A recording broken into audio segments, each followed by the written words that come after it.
Today we're going to be hearing from Natasha Barnes, a Digital Content Officer at the Wildlife Trust, Aaron Kelly, a Nature Reserves Assistant at Ulster Wildlife, Emma Sherburn, a Graduate Consultant at Mott McDonald's, to talk about their experiences of getting into the sector and to share their top tips with us, and Megan Corser, Senior Programmes Delivery Officer at Uprising, will also share some top tips on working towards your dream green role. There'll also be an opportunity to ask questions during a question and answer session.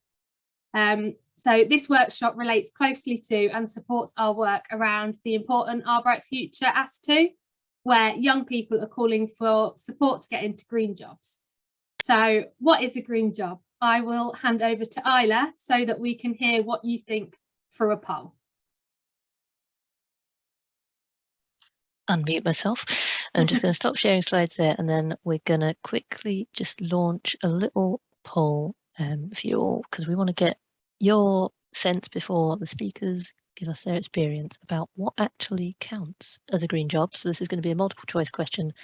So I'm launching that now. Hopefully that's appeared for you all. So you can select as many of those options as you think counts for you for a green job. So the options we've got there are whether there's any role within an environmental organisation, so not just something that you might think of as directly involved in conservation, but any job at all, whether that's HR or IT. Any job that's maybe carbon neutral or carbon negative. There's more traditional jobs in practical conservation, jobs that teach people about nature and the environment. Maybe it's something a bit more technical, so inventing sustainable technology, or is it just any job that takes sustainability into account? And if you've got other ideas that we haven't actually covered in our list there, let us know in the chat as well, because I'm sure there's something we haven't necessarily thought of. So I'll just give you another few seconds on that.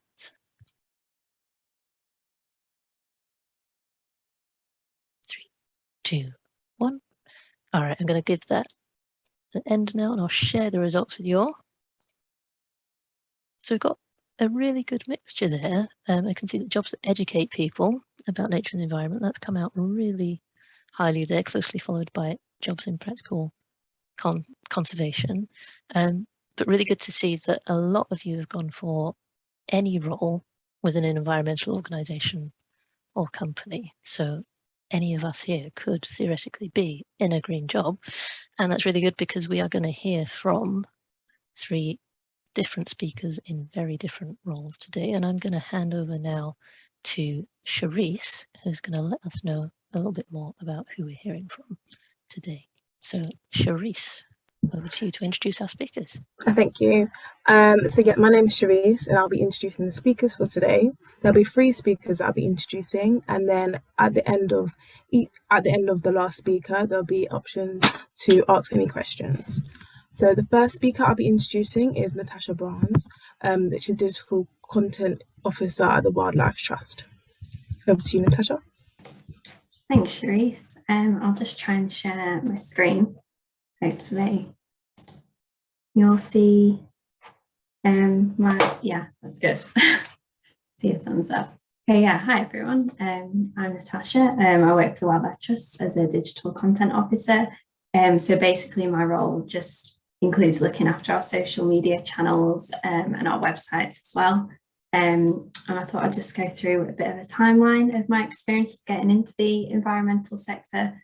It's quite basic, but hopefully it's useful.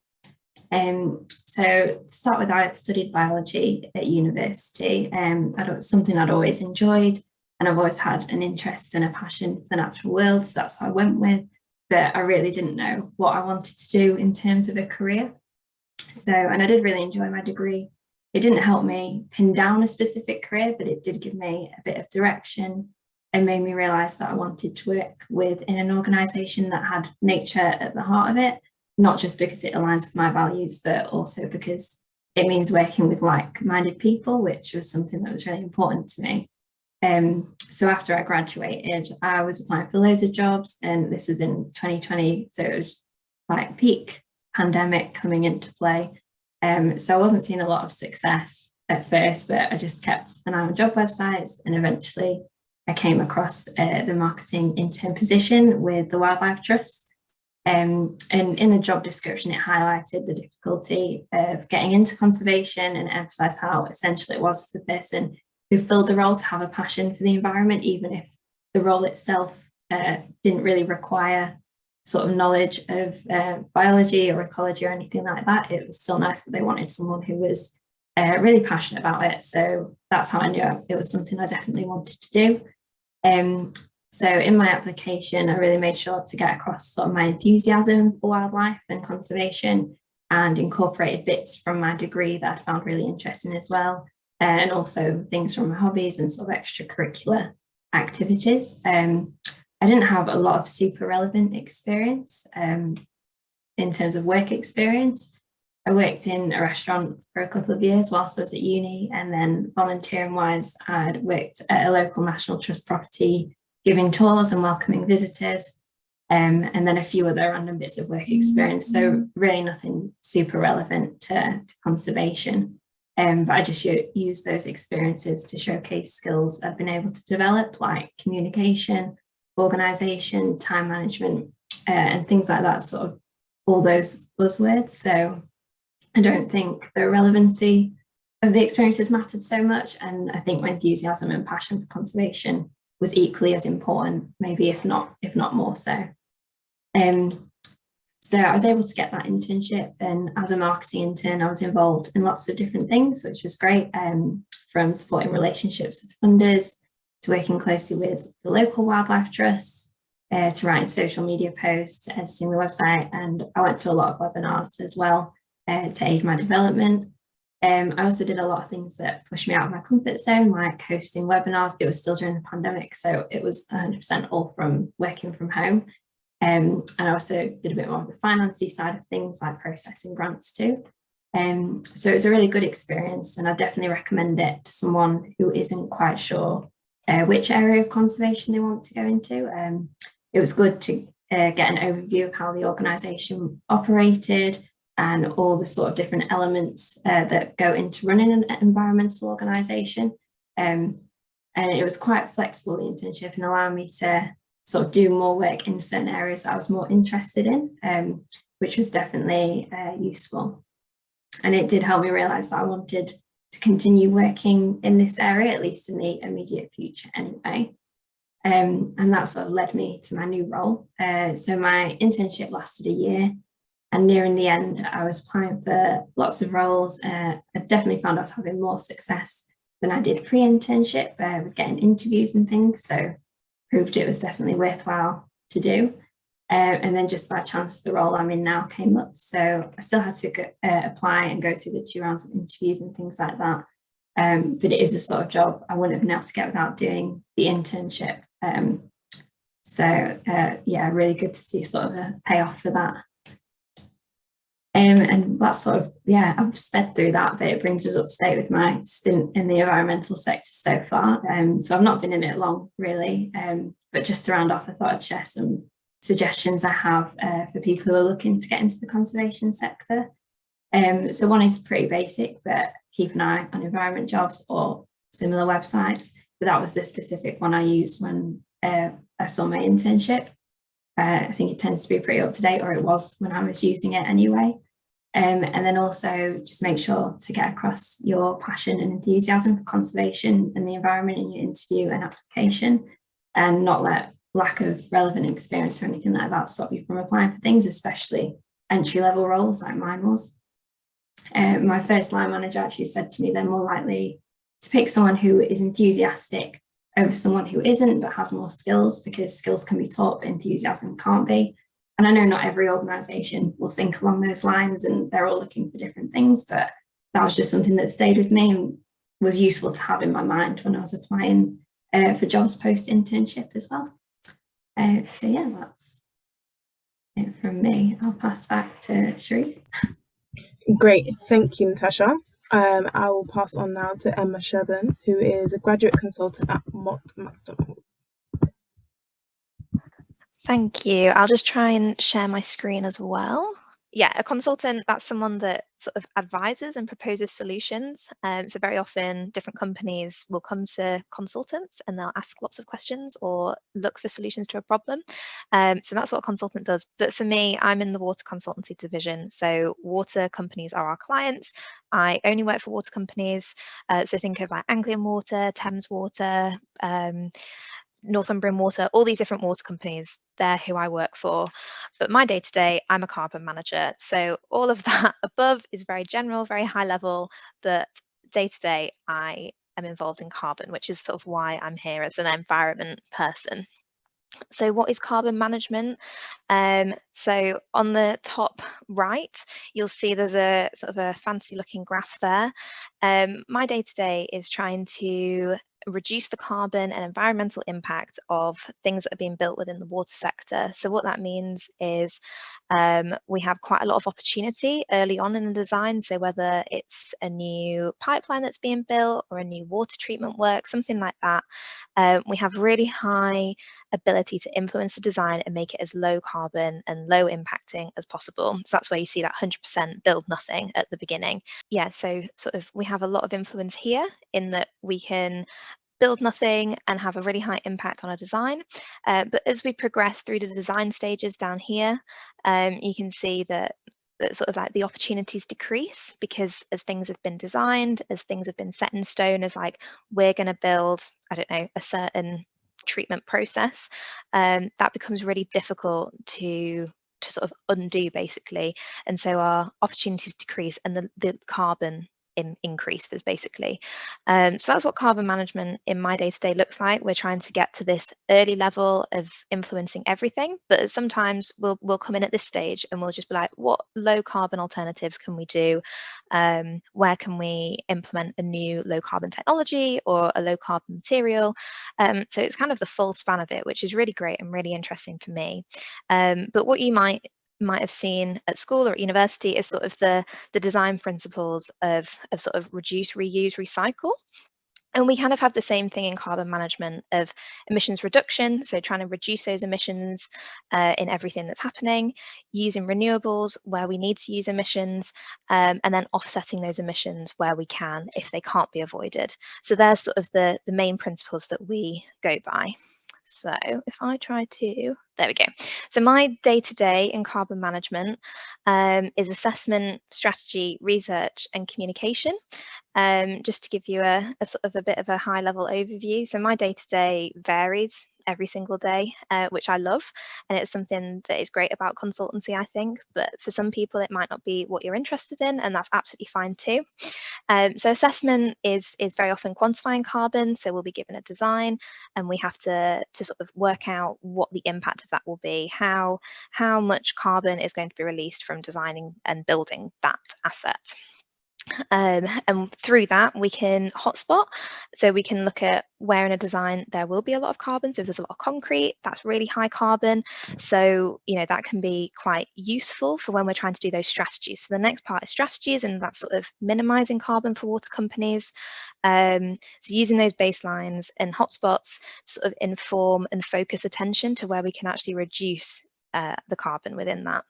And then a lot of the time as well, I'm also doing research looking for low carbon solutions. So that's also really interesting. It's something where, you know, I'm always learning, and I really love that. Looking at what's going on in the sector, what's going on outside of the sector as well, and trying to bring all those things together. And communication, that's project related. I'm very often on calls and trying to understand what the client wants, but also what my project manager wants and what technical experts think. But also I get to have a nice chat with people, get to have nice office conversations, which is also really lovely. So I just sort of thought of a few different bits of advice that I would have potentially found useful going into my career. And that's to think about what you enjoy. I personally am really passionate about the environment, so I want to do a job that was based on sustainability and carbon management. So that drives me every day. It makes me want to get up and go to work. Whereas if you don't enjoy it, it's a lot harder to sort of to do your job, I think, and to sort of get up in the morning. I also think that sort of like analysing yourself and what kind of person you are is really important. So I quite like to be challenged. I like to learn. I like to talk to people. And they're things that I get to do every day in my job. Whereas if you don't like to interact with people, you might be better at a desk-based job, or you might be better at doing something that's more research focused where you're not interacting as much. So just have a think about sort of your personal qualities and what you enjoy, what you like to do. You might be really good with numbers and you might really enjoy that, and that's okay too. It's just sort of focusing on your strengths and trying to find that within your job. Also, don't be afraid to try something new. I think there's a lot to be said for sort of just seeing how things go, because you'll learn from it either way, and sort of putting yourself out there is a great way to learn what you're good at, what you do enjoy, what you don't enjoy. So if there's an opportunity, definitely sort of like give something a go, whether it's at school, whether it's at university. It doesn't have to be in an actual job. It can be sort of those smaller opportunities that come by just through societies and things like that. And I think, as Natasha was saying earlier, with experience, those transferable skills that you learn in your day-to-day or at school or at university, they're so relevant. You don't have to have done loads of internships or loads of work experience before getting that one job that you really want. All of your experience is relevant. So you might volunteer, you might have a Saturday job, things like that. You've still learned skills through that. It might be communication, it might be time management, things like that. They're transferable skills that you can sort of put in your job applications, which are really useful. And also making the most of opportunities you might see on Facebook or on Twitter or wherever, just all these different places. It doesn't have to be a job. It might be a summer program. It might be a volunteering opportunity. But if you see something and you think, I'd like to give that a go, definitely take it. If it only takes half an hour to send off an application, there's not really that much to lose. And I think there's so much to gain from that. So they're just a few of the little bits of advice that I had, and I hope that's been useful. And if anyone's got any questions at the end, feel free to ask later on when we do our Q&A session. Thank you. Thank you so much, Emma. That's really insightful. Ursula, Isla, you have a hand up? Just applauding, sorry. Oh, it's an applauder. Okay, great. And now I'll pass on to our last speaker for this youth panel, which is Aaron Kelly, who's a Nature Reserves assistant. Aaron? Hello, everyone. My name is Aaron Kelly, and I work as a Nature Reserve assistant for Ulster Wildlife. I got into the job at the start of the year, but since I was young, I've always had a keen interest in wildlife and conservation. But I've always wanted to work on the practical side with land management, habitat restoration, and also bringing wildlife back into certain areas where it hasn't been. So for years, I was always volunteering in pet shops. That's the type of stuff I wanted to do. I tried to do a course. It wasn't really for me, and not really the study. I like going out and doing stuff with my hands. I'm always out in nature camping, and what I done was, instead of trying to go through the way of coursework and going through a degree, I done it with doing my work outside of a course. So I started off by organising mountain cleans, litter picks. I was also looking for animals that weren't seen in certain areas. Like where I live, there's a mountain which has never been surveyed. So I started taking it out my own and surveying it myself, finding pine martens, short-eared owls, long-eared owls, barn owls, animals that were never really seen. When I was doing this, I was also bringing it out to the community and showing the community that we have this wildlife here. With conservation, secondary comes to it is education. You need to educate people about wildlife so they care about a certain area. So what I done was I've started doing community outreach, doing nature walks, raptor walks, bringing people out to show them the nature, what we have on our doorstep, not just the nature, what they see over in Africa or South America, that we actually have cool wildlife here. So really what I done was I gained my experience and my contacts through the work I had done outside of university, which I think brought me a lot further than a degree would have, because I think first-hand experience will take you a long way. You know, you need it depends on the level you want to do, but for my job, what I want to do is just look after habitats and wildlife.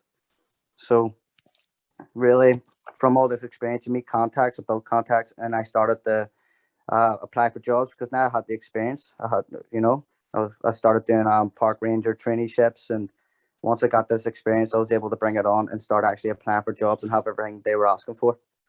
So when I got the job, and now I'm doing what I love, you know. And so what I done was I used everything outside of work, everything I could do possibly, which is nature focused. Every day, try to do something. What could it bring me towards my goal? And social media is a powerful tool to be used. If any of you ever do something, you never know, like go out and do a litter pick. You never know what type of buzz you can get about it. You can start organizing and bringing people out. Stuff like this, like there's so much you can do outside of your uni work to really bring you towards the goal you need to do. And when it comes to conservation, people pick up on this. People pick up on your passion and your enthusiasm. You know, if you're really passionate about something, you'll get it. So that's really all I have to say about people. Just don't think as you need to be your only thing to do. Work around outside of university, and anything you can do to help the environment. This stuff does not go unnoticed, and it will bring you towards your goal. That's everything I have to say. Great, thank you, Aaron. Very insightful. I'll now open the floor up for any questions. If you would like to raise your hand, or if you want to, you can place it in the chat. Yep, Emily, you can unmute. There we go. Sorry, I wasn't unmuting for a second. What do you do for like training for skills for interviewing, like gaining interview skills? Okay, great question. Is any three of you, which one would like to answer? Or?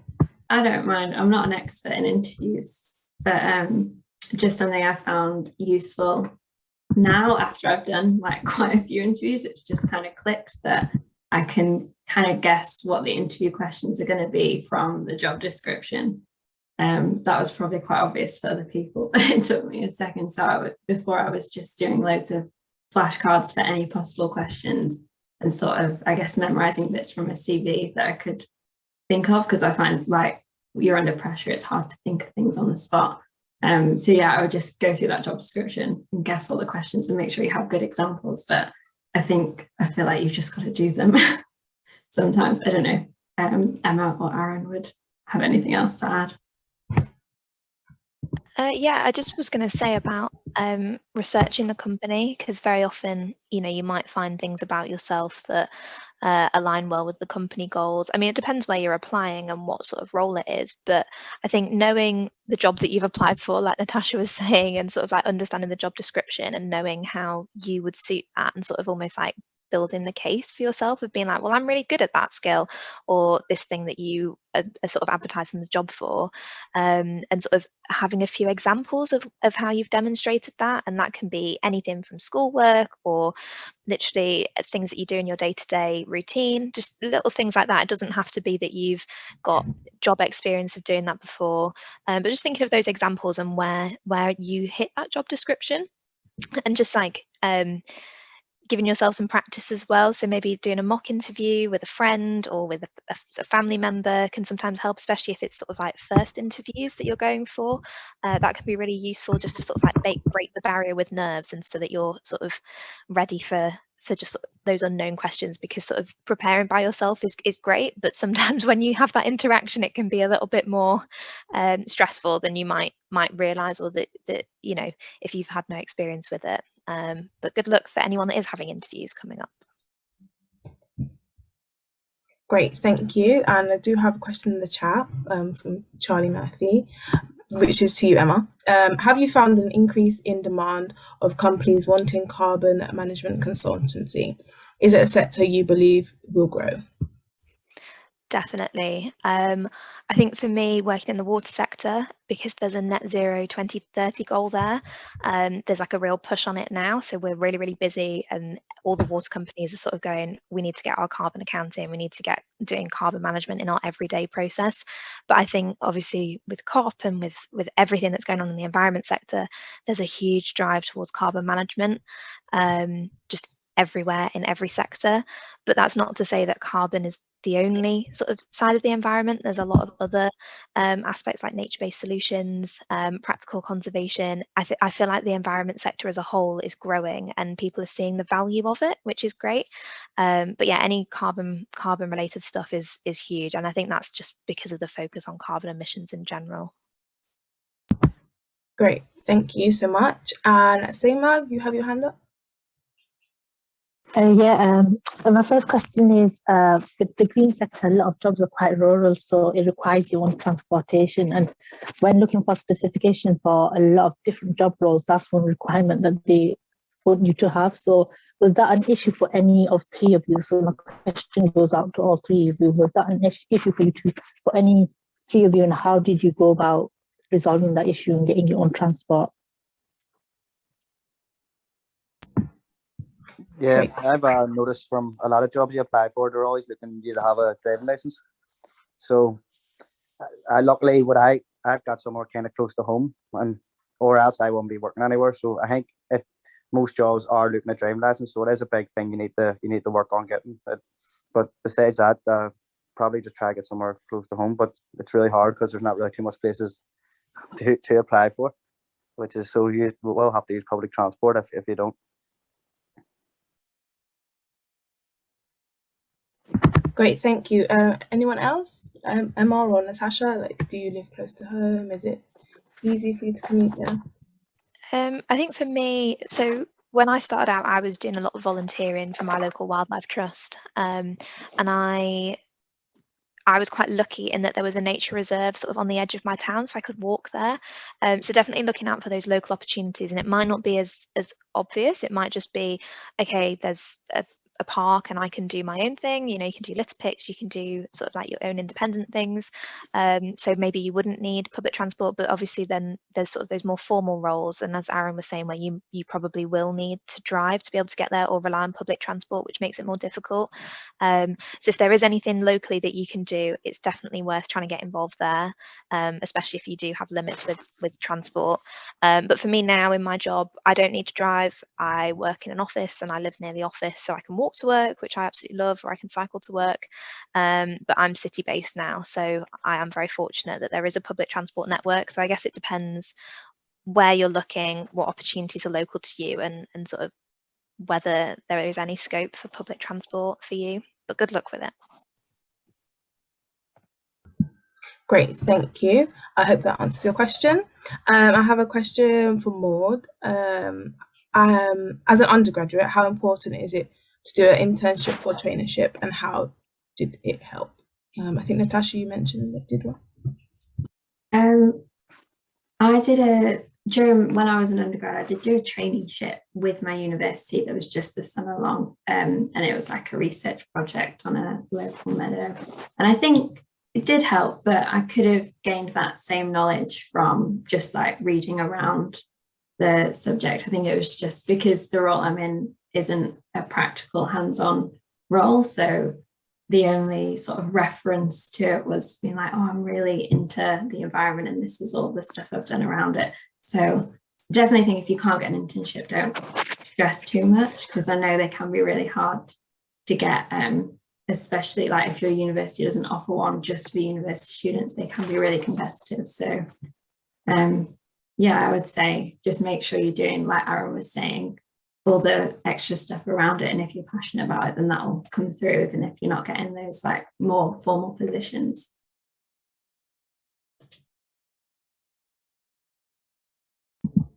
Great, thank you. And there is a question around, are there any, or is there any couple of skills, transferable skills, that you would recommend working on to maximize chances of getting a job? Anyone can answer.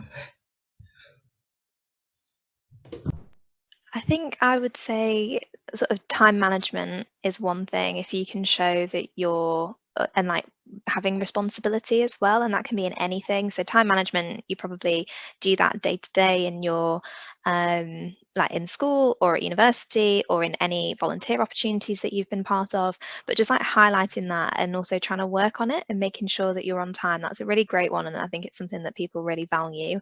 And also especially when you're juggling things, and that's something that you'll have to do with projects, and especially at school and university, just having to juggle your time between different things. It's a really great transferable skill to have and to be able to do it well.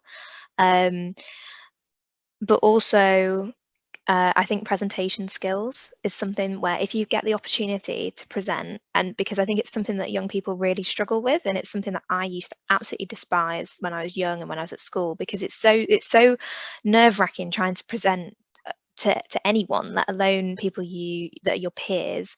So if you get the opportunity, whether it's in class, whether it's at lunchtime, whatever it is, I think giving yourself the opportunity to present, to speak in front of people, is really valuable, because the more you do it, the easier it gets, I've found. And I can't imagine sort of like 5 years ago doing something like this and presenting to a group of people that I've never met, but actually I found it absolutely fine today. So I think that's a really good one that people can work on if you get the opportunity to do it, and trying to push yourself and sort of learn that is a great one. Great, thank you. And last few questions. This is to all three of you, from Charlie Murphy. You have all talked about taking opportunities to gain relevant experience. Which opportunities have you found most valuable and most beneficial in gaining your jobs now? So I would start with Aaron. Volunteering with any local organisation you have close to it.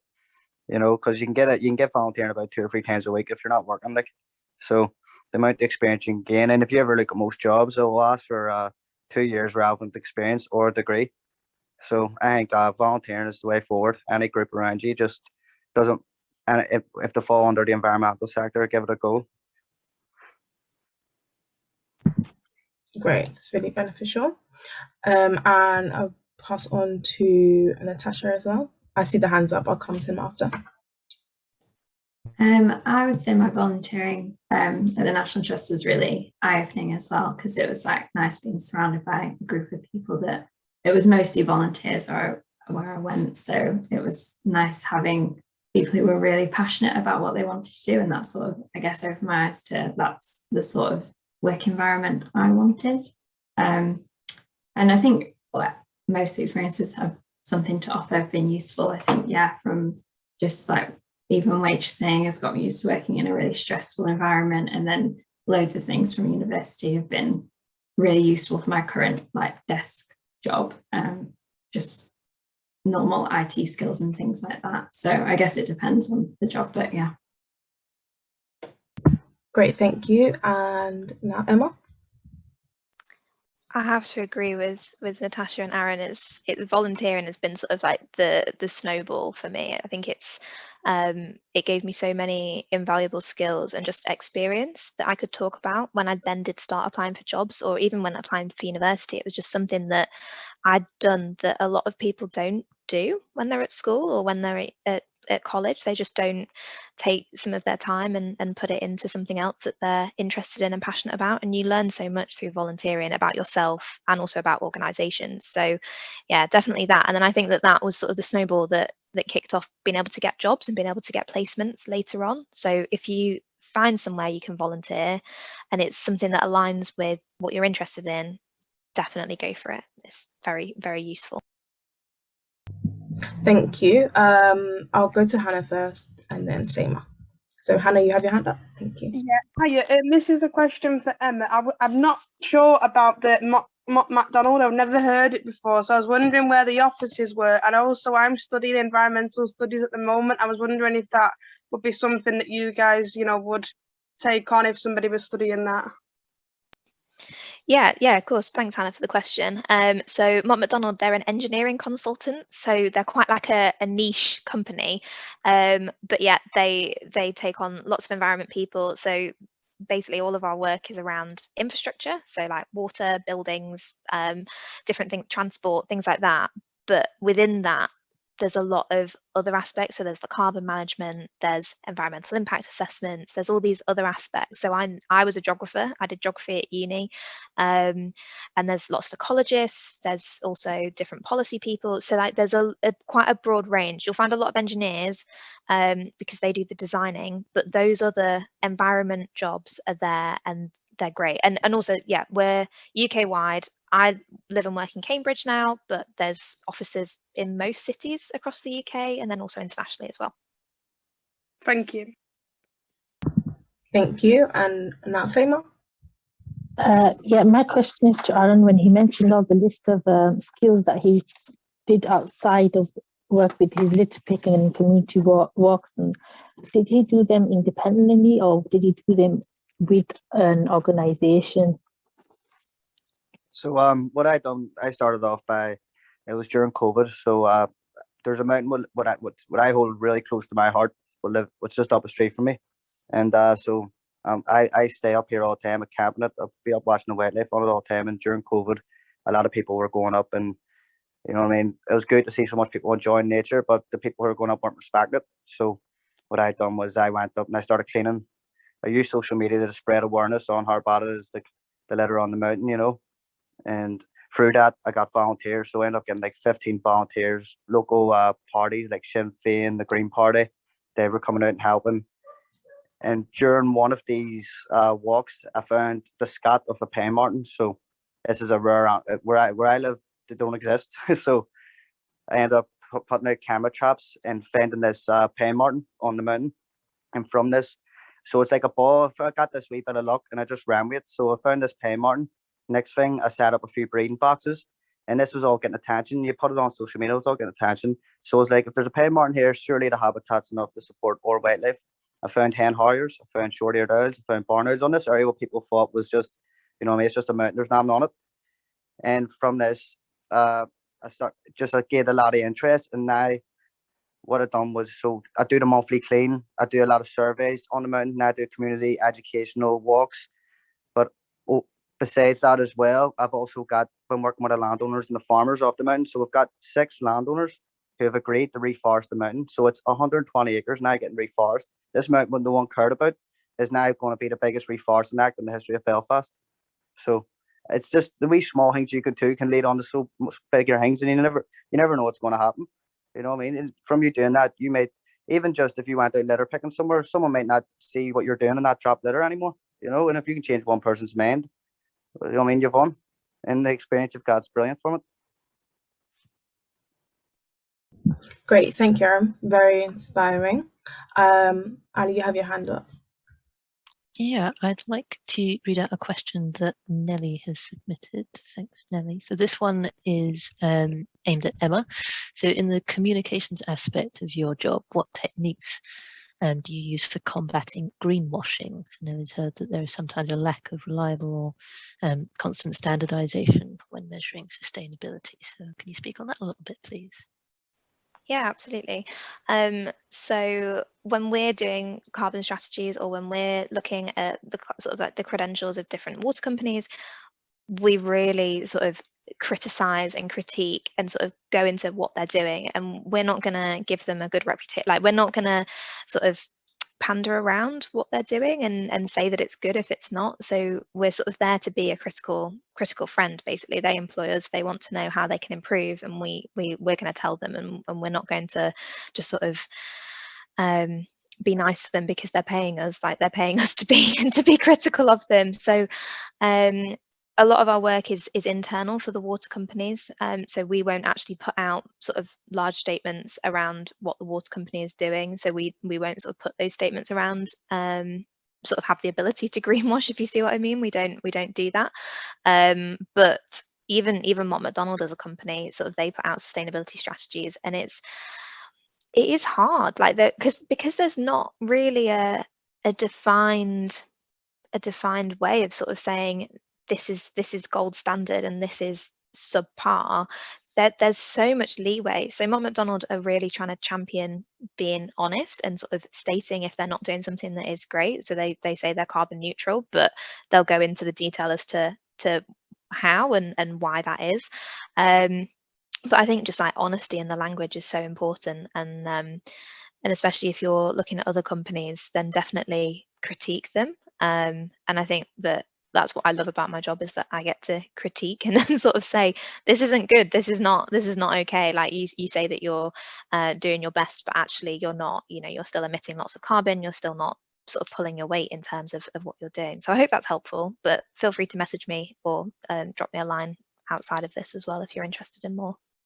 Thank you so much. I don't see any more questions in the chat or any hands raised. But if you do have any extra questions, feel free to message. But now I'm going to hand over back to, another one question. Yeah, go ahead. Yes, sorry. My question is to all three of the speakers, and also anybody else who's got any ideas contributing, is that quite a few of what I've experienced so far in the green job sector is there 2 years, 3 years, or a few months contractually based. So it's quite rare to come across a permanent position. So how do you go about approaching that? How do you sort your headspace out? How do you sort your mindset out? Because, well, we're obviously going through a pandemic, nothing's certain anymore, we've realized, but it's specifically what you've seen. It goes in reference to the nature of the work sometimes, and sometimes when funding is included within certain projects. But how do you in yourself find, if was that an issue that you have come across, or how do you find the best way to approach that and deal with that, even though you do want to be involved in that whole world?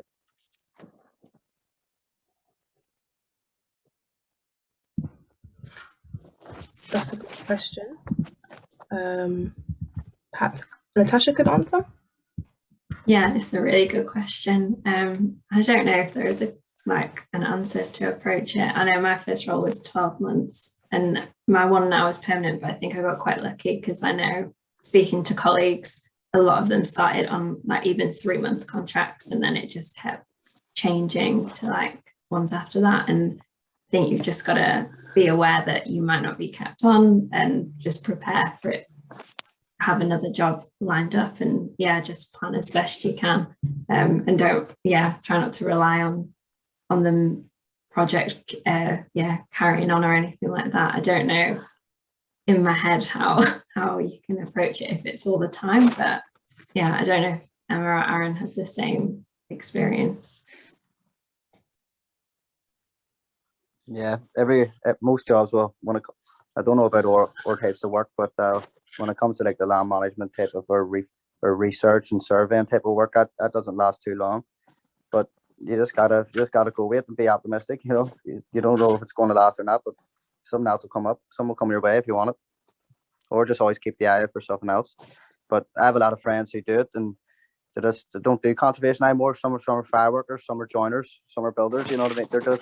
They do that stuff on the side now, because that's the harsh truth of it. It isn't steady. Well, a lot of it isn't. The higher up you go on the ranks of the conservation work, and it gets a bit more steady.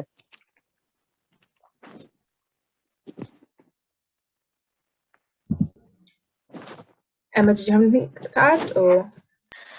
I think I've definitely seen it with jobs. I mean, it's been good for me in the sense that when I've wanted a short-term bit of work, there has been sort of opportunities to sort of fill a summer or fill sort of a bit of time when I've been wanting sort of a more informal contract. But what I have seen sort of in Notts Wildlife Trust, because through my volunteering there, is that when things are advertised for a year, it's very often things last longer than a year, as Natasha and Aaron were saying, that sort of there's opportunities that things will stay, but you can't always count on that. So I think taking up the opportunity if you're able to, but still sort of keeping your ear to the ground. And I think when you're in a company as well, or once you've got experience with a company, they'll want to keep you on very often. So even if it's not in the exact same role, there'll be other things that come up. And I think just the nature of it being sort of 6 months, 1 year, 2 year contracts, there are always other opportunities. And I think if you're able to take it and you're able to sort of commit that time, it might not be a permanent job, but it's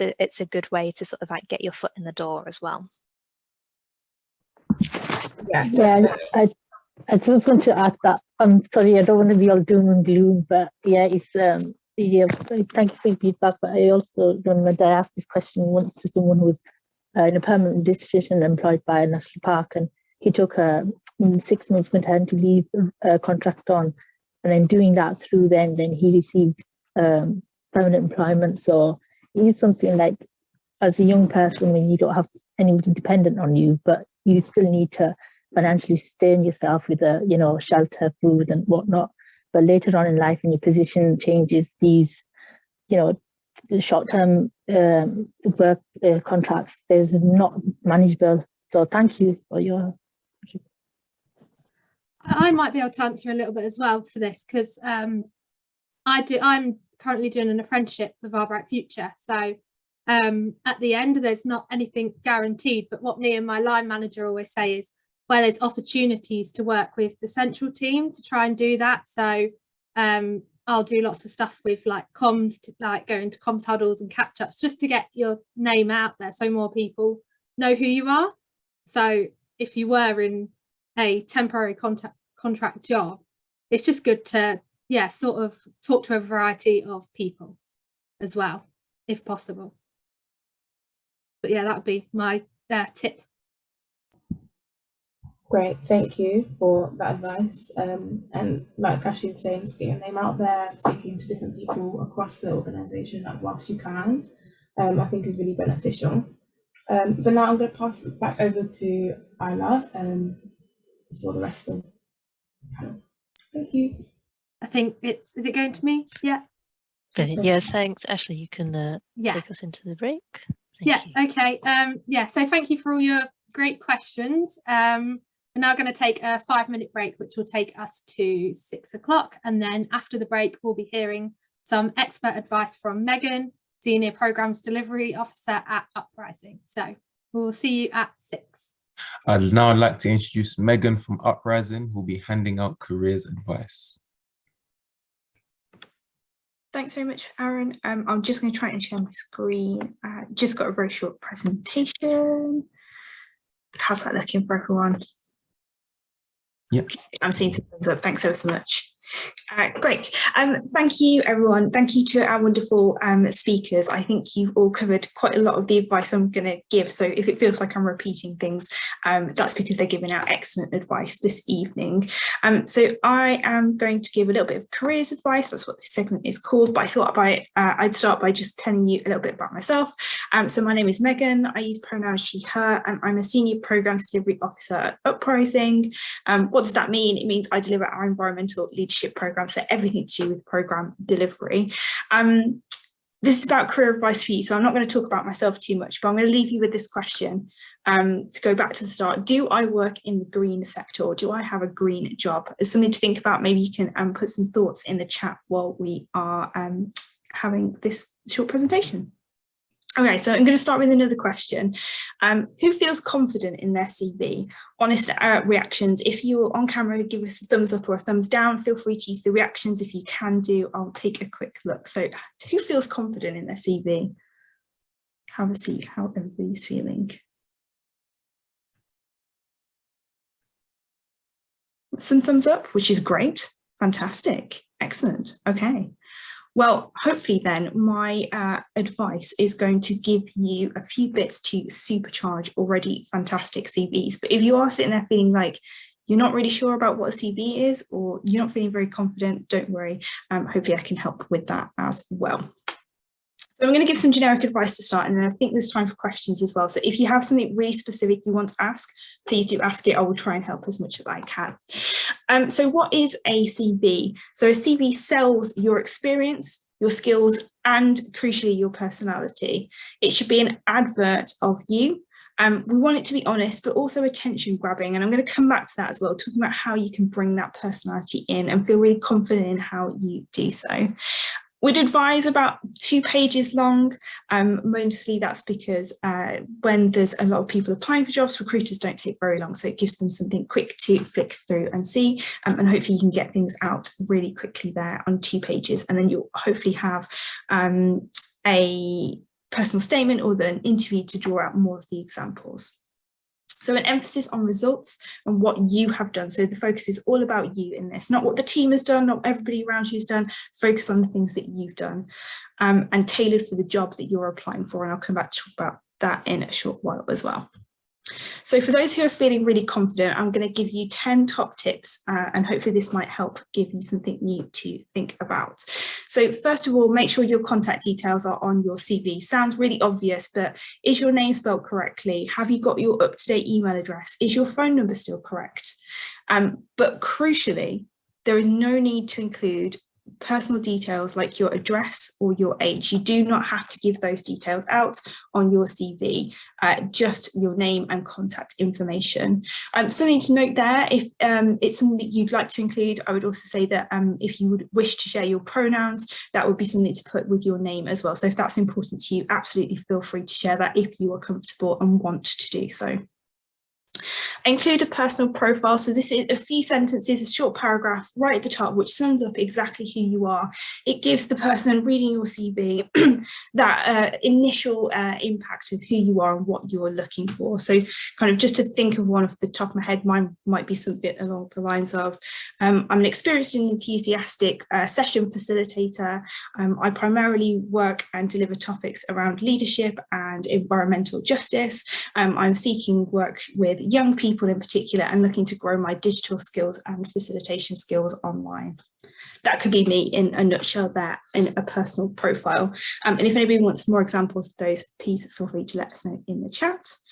So you should include your work experience. Mostly everybody says that it should be in chronological order. That is absolutely fine. But also if you're looking to change career or move into a different sector maybe, or you're trying to really emphasize that environmental or environmental science background that you have, maybe put it in that experience order. So the most relevant at the top, that's absolutely fine to do. Flex that to suit that role that you're applying for.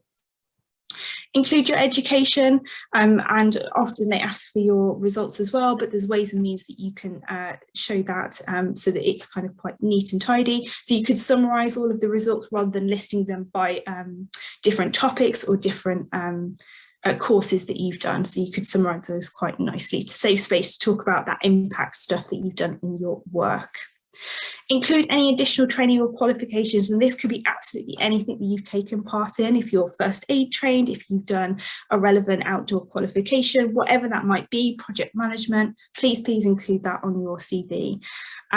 Achievements and interests, I really think you should make space for this. Tell us about who you are and what you do outside of work or education, especially if that relates to the job. I'm thinking about Aaron, I hope you don't mind me borrowing your example from earlier. So talk about kind of that, how many people you engaged on social media. You talked about how many volunteers came along. What a fantastic thing to put on your CV, and really don't be afraid to show who you are with that segment. And be specific, quantify, and use active language. So say kind of delivered 15 workshops to 80 young people, really specific there about what you've actually delivered. Something to think about, do you need a skills section? If you're doing something that's quite technical or you've got technical qualifications, it can be really nice to draw that out in a specific skills section. So if you use particular computer programs, or you're looking at particular data sets or something along those lines, you might want to draw that out in a skills section rather than under the work experience. So have a think about whether that feels like the right fit for you. Formatting, save it as a PDF so that it can't be edited or changed accidentally. Make sure that that is the copy that you want to send, and keep it simple, clear, and use subtitles. So break up those segments, talk about work experience, additional qualifications, and your interests and achievements. And the final one, which might be a bit controversial, remove references or references on request, that line at the bottom. Save the space and tell us something more interesting. An employer will always ask for that if they want them, or there might be a space in the application form with which to share it. So that's my top 10 tips around CVs. And I know somebody asked a question earlier about interviews, so I'll whiz through this as well really quickly, and hopefully this might help. Absolutely, as I think Emma said, research the organisation, the values, the community impacts, whatever it is that interests you about that organisation. Have something to hand that you could reach for in that interview to show that you really know who they are, and it shows how you'd fit in with that organisation as well. Know the format, and that means, is it in person, is it online? We're still in this hybrid working space. Do they expect you to travel somewhere? So just know where you're expected to be. Is it a telephone interview? So then you wouldn't necessarily need to kind of dress up or kind of be ready to be on screen. So be prepared, know the format. Prepare, good sleep, hydration, good food, all of the things that everybody tells you, and that are really hard to do if you are feeling stressed about it, but it really can help to take that minute to breathe as well, and make sure that you're feeling prepared. I picked this word really carefully, be presentable. I will never say to anybody that you must dress in a suit or in a particular way to go to an interview. Make sure you feel comfortable and make sure it fits that kind of job environment. If you're really not sure, please ring the recruiter or the person who's the recruiting manager and ask them what type of environment it is. Never be afraid to ask those questions. Make sure that you feel comfortable in that environment and that you can be yourself. So I'd always use the word be presentable rather than dress smart, but think about how you're presenting that image as you go into an interview. Don't be afraid to make notes or jot down keywords. And this is another piece of advice that came out earlier. Have those examples on hand. If you are doing a video interview online, have the post-it notes stuck around your computer. It's not cheating, it's just preparation. You're already there. You've already done all that preparation. Have it to hand to remind you. If you do get stuck, you get asked a question, you're not quite sure what the interviewer is asking for, pause. Take that moment. You don't need to rush into answering the question. Grab a sip of water if you've got a bottle with you or a glass, and don't be afraid to ask for the question to be repeated. And don't be afraid to ask the recruiter ahead of time if there is anything that you need to know around kind of preparing for the interviews. And use the STAR method. So I've just got one final slide to flip to. So the STAR method stands for situation, task, action, and result. And this would be my key thing that I would give to you to take away, is to kind of how to give really succinct answers when you are in an interview situation, or if you're writing a longer job application where there might be a bit of a personal statement they're asking for. So situation, what is it that you were doing? That should be really quick and simple. If somebody asked you to sum it up in one sentence, that's where you start. The task, so what did you actually do? What actions did you take? And draw that out into the action. So what did you do? What was asked of you and what did you do? What did you deliver? And the result, bring it all together. What was the result of that? So I made up an example earlier. So I delivered 15 workshops to 80 young people. And as a result, 55 of them graduated the programme. Summed it all up there together. And I'll just give an example here. So can you tell me about a time when you had to show initiative? So kind of those kinds of questions that come up very often, you can kind of set them out in this way ahead of time to make sure you're feeling really prepared. That was a really quick whiz through some top level advice, and I'm going to hand over now for any questions, because I realise there might be specific things that different people would like me to draw out. So yeah, I'll pause there. I hope that was a little bit helpful.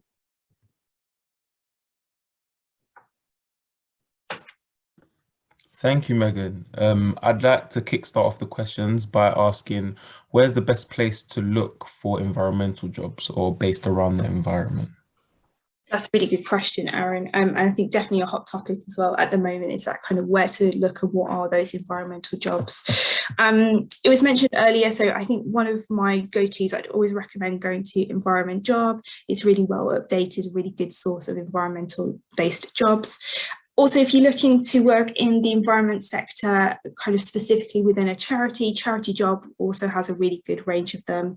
And then thinking outside the box of those websites, LinkedIn can be a fantastic place. People will advertise jobs there and particularly reach out and headhunt. So if you've got your CV updated on LinkedIn, people will make connections with you. So that's a really good place as well. Sector-specific events. So I often do a bit of a trawl of Eventbrite. There's loads of free events, both in person and online. It can be a really good place to meet employers, and often they'll have kind of careers panels there. There's specific Facebook pages. I don't know if anybody's still on Facebook, but it is out there still. There are specific kind of sector-specific groups, and they will often post jobs on there as well. Particularly, I see lots around conservation. So if that's a particular interest, there's lots of pages around that. And also speculative applications and particular organisations' websites. So if there's an organisation you really want to work for, make sure you've got an alert set up or you're checking their job specific page every week or every couple of weeks if you're really looking for something. And don't be afraid just to send in your CV. Find out if there's a generic HR kind of email address, or give them a ring up and ask if there's something you could send a speculative application to. And you'll be surprised how many people are contacted from those as soon as the role comes up, because if they've got your CV to hand and you fit the bill of who they're looking for, you're going to be the top of the pick if you've got that speculative application in as well. Perfect. Thank you very much for that. Does anyone have any more questions for Megan?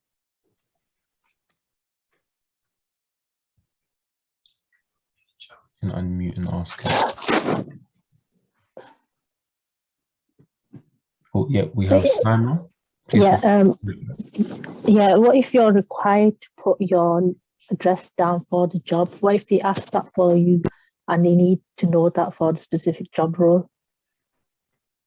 Yeah, that's a really good point, Simon. So if there's like a specific application form, they might ask you for your address.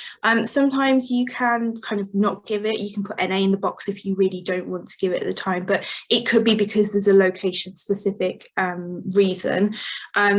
With my kind of advice is specifically around a CV. So if you are asked for it and it's a compulsory field, you might have to give it. But if it's on your CV, don't feel like you need to just give it out unless they're specifically asking for it. Is that okay? Yeah, that's fine. There's also, I've heard of countryside jobs as well, a site called Countryside Jobs. That might be one to look at if that's something you want to go into. Have advice, Simon, thank you. Yeah, I saw a traineeship on there, and they're on various locations throughout the UK.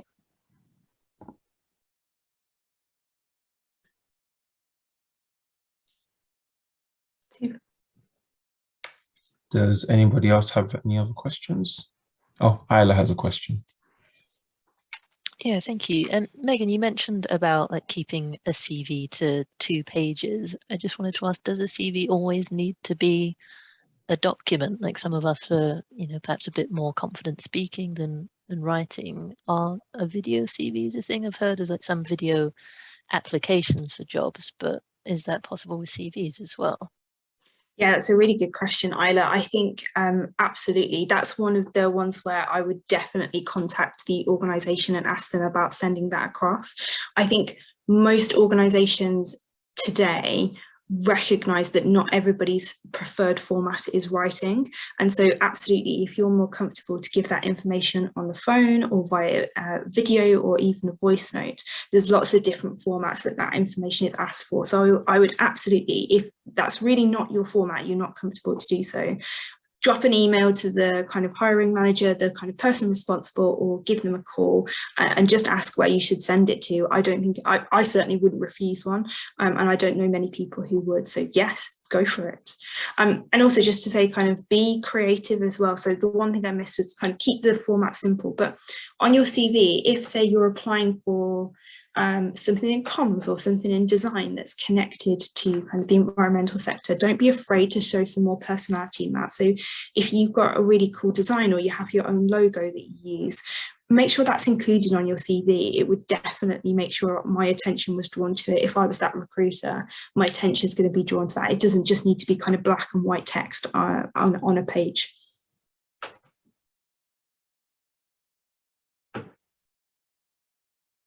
Cool. Thank you. Any more questions for Megan? Feel free to put it in the chat. You can unmute and ask here.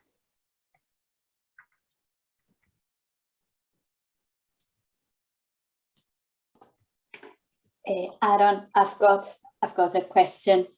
So Megan, there are some tricky questions, and I would like to hear from you. How do you respond to the one asking for your weakness? That's yeah, it's a tricky one. It might be useful to focus on that. It is, yeah, and it's always a really common interview question as well. So you often get asked kind of your greatest strength and your greatest weakness. So the way I'd approach that is always to kind of think about something that you're already working on. So I think all of us have probably got goals, or there's something that we're kind of thinking that we would like to improve. That's probably the thing I would pick on, because you can immediately say, oh, I feel like this is an area where I am already starting to develop, and you can give ways in which you're doing it. So that would be my top tip, is to kind of identify something that you are genuinely working on, because it means that you'll sound passionate when you're talking about it. But think about the steps that you're already taking. So if it's that you don't feel very confident with public speaking, we were talking earlier, sorry, I forget who it was who said, but kind of ways that you can do that slowly. So whether that's talking in a small group or it's doing something online, you can give those examples. So that's how you kind of stick to that format as well, of saying kind of, this is the thing that I feel I need need some working on to improve, and these are the ways I'm already doing it, and this is how I would look to do it in your organisation. So it's a really nice way to make sure it ends on a positive, rather than saying, oh, I'm really bad at time management, I'm always late, and I think I'm always going to be late for the job. If it is time management, be honest. You can be genuinely honest and into and say, something that I've struggled with in the past is my time management. However, most recently I've been using a calendar app which sends notifications to my phone to make sure that I'm always on time for things. So I'm continuing to use this. In my new job, I'll make sure that I'm always on time by setting alerts and using my calendar to prompt me to do things before I run out of time. So it really turns it into a positive there, rather than focusing on the word weakness, which I don't like anyway. Yeah, I feel like it's really much nice to kind of ask people around challenges and things that they're overcoming as challenges. But yeah, it is a very common question. Perfect. Thank you. You're welcome. Thank you. Any more questions? If not, I'll hand it back to the All Bright Future team. Hello. Yeah, if there isn't any more questions, then I'll round up the event. So if you do have any, please feel free to unmute. Oh, there's one more. Yeah, sorry. Yeah, before rounding up, I just want to ask generally everybody that with this sector, especially with volunteering going out, most well, in my experience, 80% of the time is surrounded by older people who are retired and going out. So there's very less young people. I'm not putting in a disclaimer that it's not that I don't mind their company. There's a lot of knowledge and experience and stories that they share. But as a young person, you don't realize what you're missing until you've been with other young people who are passionate and enthusiastic in the same aspect and similar positions in life as you. So what's one way that you keep yourself motivated being in that sector as a young person with less experience than they have, less stability and less, things that you've overcome in your life? What keeps you going? So I'm finished now, thank you. I don't mind starting some thoughts, but then I'll hand over to Natasha, Emma and Aaron. But I'd say kind of thinking about CVs and interviews and volunteering and kind of that need for volunteering that's kind of felt, I'd say make sure it's something that works for you. So when it's going onto your CV, I always say to look at quality over quantity. So you don't necessarily need to, for me, have volunteered for a year. It could be that you're looking kind of to develop something really specific. So it could be that you go kind of twice a week for a month because that fits with your timeline, and make it discreet and kind of make sure you're honest with the person or the organisation you're volunteering. Say, this is what I'm looking to gain from it and this is what I'm bringing, and I can do it for this amount of time. But yeah, I did some volunteering before I started in my kind of career. And I would say that look for organisations that are particularly seeking to work with young people. So I actually found a group that traditionally, as you said, had older volunteers. They often tended to be people who had retired, but take along a friend as well. And you will grow that community of young people wanting to do that volunteering role as well. I think there's a bit of a perception both ways of who should be doing or who is doing that volunteering role. So maybe take along a group of friends or introduce it to other young people, talk about it on your social media, because I think not a lot of young people know about some of the volunteering opportunities, and that's partly why they're not very well represented in those kind of spaces as well. And don't underestimate how much a lot of those organisations want young people to be there. So please do go along to them is what I would say. But yeah, I just kind of put a defined time limit on it as well. I think that can help with the motivation. Yeah, I'd agree. Whenever I've shown up to a volunteering event, people have normally been really buzzing that a young person is there. So don't ever think you're not wanted in those areas.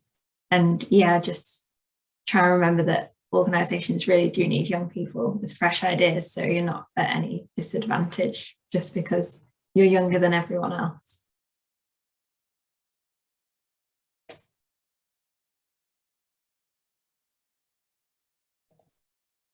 Okay, thank you. So is there any more questions before I start to round up? if not, I will move on. So yeah, thank you everyone for joining us today. It's been a really great event. And a special thank you to our speakers, Natasha, Aaron, Emma and Megan, for generously sharing their time and expertise. We'll follow up with a recording of this session, and you'll find the link in the chat to the toolkit created by young people at Shropshire Wildlife Trust to help other young people pursue a career in the environment. So Roberta's just popped that in the chat for us. Our Bright Future often runs online webinars to inform and upskill young people on issues related to the environment. And the best way to keep up to date on our latest events and opportunities is to follow us on social media at our Bright Future and subscribe to our monthly newsletter. If Isla and Roberta, one of you don't mind popping that in the chat. Yeah, it's in there, perfect. If you've got any questions, you can also reach out to us via email. That's also been shared in the chat. So yeah, thank you everyone. And that brings the webinar to a close.